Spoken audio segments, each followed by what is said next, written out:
Thank you, Janet, for sharing your musical gifts with us this morning. Good morning. I'm Desiree Weaver-Spidell, the chaplain intern here at Landis Homes, and it's good to be together. Today we're going to talk about a familiar story about Jesus and his disciples, which is told in 3 of the Gospels. We'll be looking at Mark's account. If you'd like to follow along, I'll be reading from Mark 4, verses 35 to 41.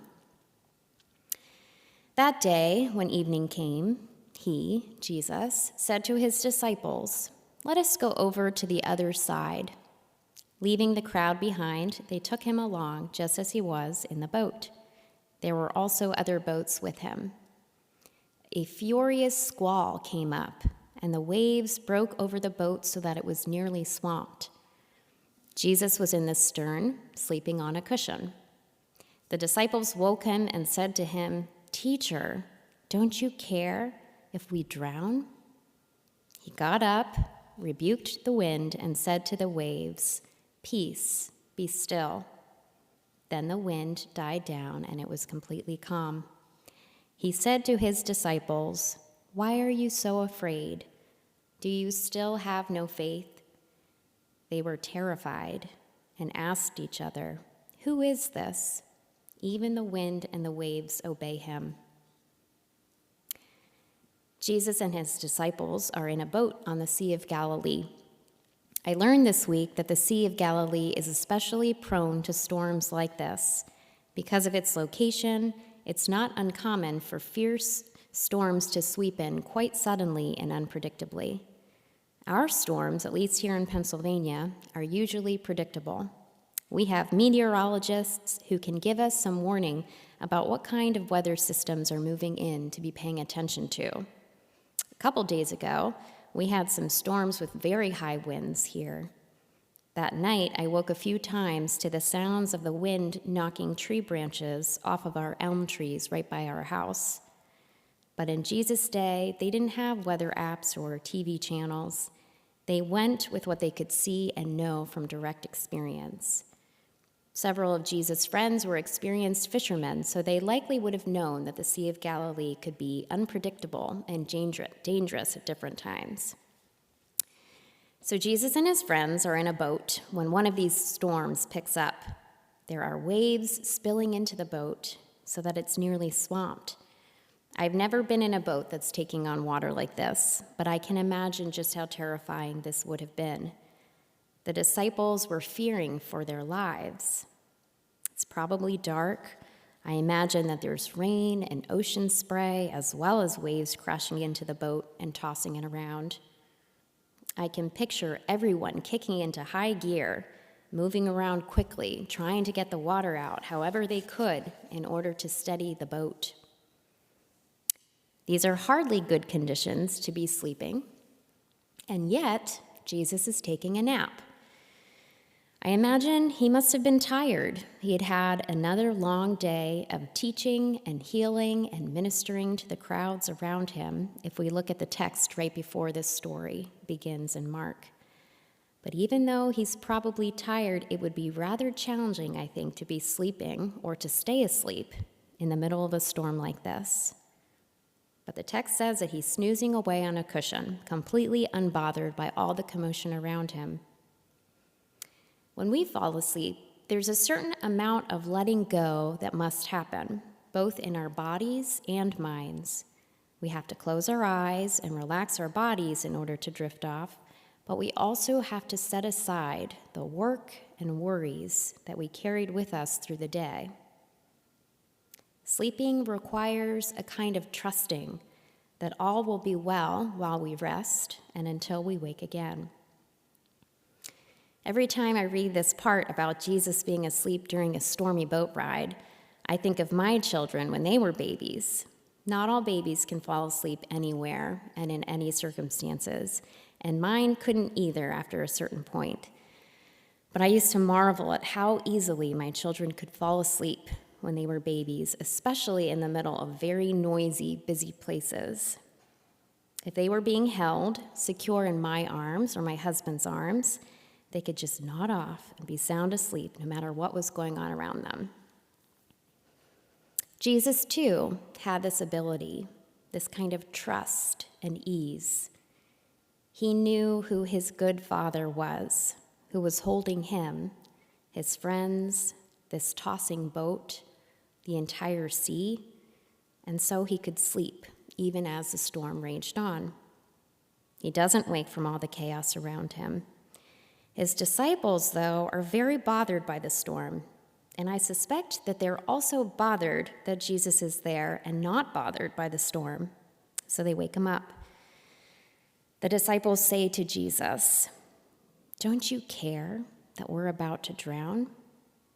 They're questioning his care for them, for what might happen to them. Now, my guess is that most of you, like me, have never been in a fishing boat in the middle of the sea during a sudden storm like this. But when we get to this point in the story, I think we might be able to see ourselves a little more in Jesus' friends. We might be able to see the storm as a metaphor that resonates sometimes with us in our lives. Have you ever wondered or worried that Jesus is asleep, that maybe he's not paying attention to us or our plights when we're in the middle of something stormy in our lives? Maybe something painful has happened, or we have faced an incredible loss and are trying to figure out how to go on living, to right the ship, and we can't feel or sense Jesus' presence with us. We might feel alone, like it's up to us to get through it on our own. We might ask, "Where are you, Jesus? If you're here, why aren't you awake and with us? Don't you care that we might drown?" We face all manner of storms, times when what is happening in the world and in our lives is too much, and we feel battered or ill-equipped in our small boats. We may be trying to travel through, but the wind is strong and the boat is taking on water, and we feel as if we're sinking and we might not survive this. If you haven't had an experience like this before, perhaps you've witnessed this experience in someone else's life. Jesus' disciples question him in their storm. They question his caring about them, his presence. This is a point of crisis. It's shaking their trust in him. After they wake him up, Jesus gets up. Maybe he looks around and surveys the storm, takes a good look at his fearful friends, and then he says to the wind and the waves, "Peace, be still." And the wind and the waves listen. The storm ends. All is calm again. We might be able to hear these words of Jesus to us too. Sometimes I think he says, "Peace, be still" to all the things in our lives, the stormy circumstances over which we have no control that are rocking the boat. Maybe the hoped for, prayed for thing actually happens. Maybe there's a miracle, or a sudden resolution, or an unexpected blessing of some kind, or some other sudden answer to prayer. That happens sometimes. Jesus sometimes speaks peace, and the world seems to heed his words. But a lot of times, even though Jesus could calm down what is happening around us, could take it away, or fix it, or end it, he doesn't. Rather than directing his words to the wind and the waves, the stormy parts of life that we have to sometimes contend with, I think Jesus directs these words to us. He speaks peace to our hearts, to our minds. Even if this thing doesn't change or the storm doesn't end, there's no easy answer or resolution. There's no healing in the way that we wish or pray for, no ending or provision in the timing we were hoping. Jesus says, "Peace, be still" to us. He offers peace here and now to our troubled hearts and minds, even while we are enduring the storms, especially when we're enduring the storms. Storms can create fear and disorientation in us, like they did in the disciples. They can cause us to question Jesus or wonder about his caring for us. But, and this to me is perhaps the most profound part of this story about Jesus and his friends, Jesus is still in the boat. He didn't leave. He didn't abandon them, and he didn't stay sleeping. He doesn't leave or abandon us either. Jesus, Emmanuel, God with us, was close to them and is close to us. He is with us in our boats, traveling through sometimes stormy waters, promising to never leave or forsake us, especially in our times of hardship and greatest need. Even when we can't feel him, or maybe hear him over the sounds of howling wind, even if we wonder if he's sleeping or wonder if he still cares, Jesus is still in the boat, not far, close, with us and for us. And Jesus in this story demonstrates for us what it means to trust in our all-knowing, all-loving God, who is not surprised by any storm, but who holds us and steadies us and assures us, who grants us peace and rest and hope in and through Christ all our lives, through stormy waters or calm seas. After Jesus says, "Peace, be still," he questions his disciples. "Why are you afraid?" he asks. "Do you still have no faith?" In other words, did you doubt that I could do this? After all we've been through together, did you think that I didn't care or that I wouldn't show up and be there for you when it mattered most? I think the disciples were still learning, still discovering just who this Jesus was. They had journeyed with him and had witnessed him perform miracles and heal people and teach with wisdom about God's kingdom and God's love. But they were still learning the way of trusting. Their faith in Jesus was still growing and deepening. And so are we learning, and so is our faith growing and deepening. It's a journey for us, too, this way of trusting God's presence with us.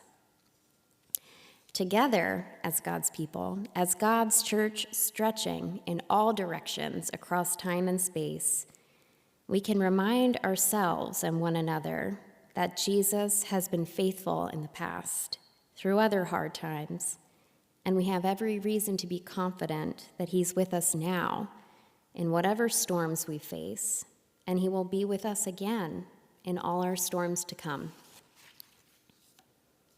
As I've read through this text this week, I was surprised by the disciples' response to Jesus at the end of our story. I thought maybe they might express gratitude or joy or relief for having been saved. And it's possible that they were, and they did, and it's just not recorded in the text. But what is written is that they were terrified. In the Common English Bible, it says that they were overcome with awe. Maybe for the first time, some of them realized that this wasn't just a wise teacher who performed miracles. Their dear friend and trusted rabbi held tremendous power, even over the natural world, unlike anyone that had ever existed. Who could this be, he who yields power over creation? I think for us, too, it's sobering when we encounter the power of the living God in our midst. When we register the peace that Jesus speaks, it might evoke gratitude or joy or celebration, but I think it also evokes wonder and awe. We are silenced sometimes when we bear witness to the power of God and the peace Jesus Christ speaks directly to us, to our hearts and lives and world. And so, friends, as we continue on in our life and faith journeys, may we remember and be nourished by the presence and peace of Jesus with us. May we grow in trusting the loving God who holds and steadies us whether we find ourselves in stormy seas or calm waters. And may we, as Jesus' friends and disciples, look to him for guidance, strength, and hope for this day and in all the days to come. Amen.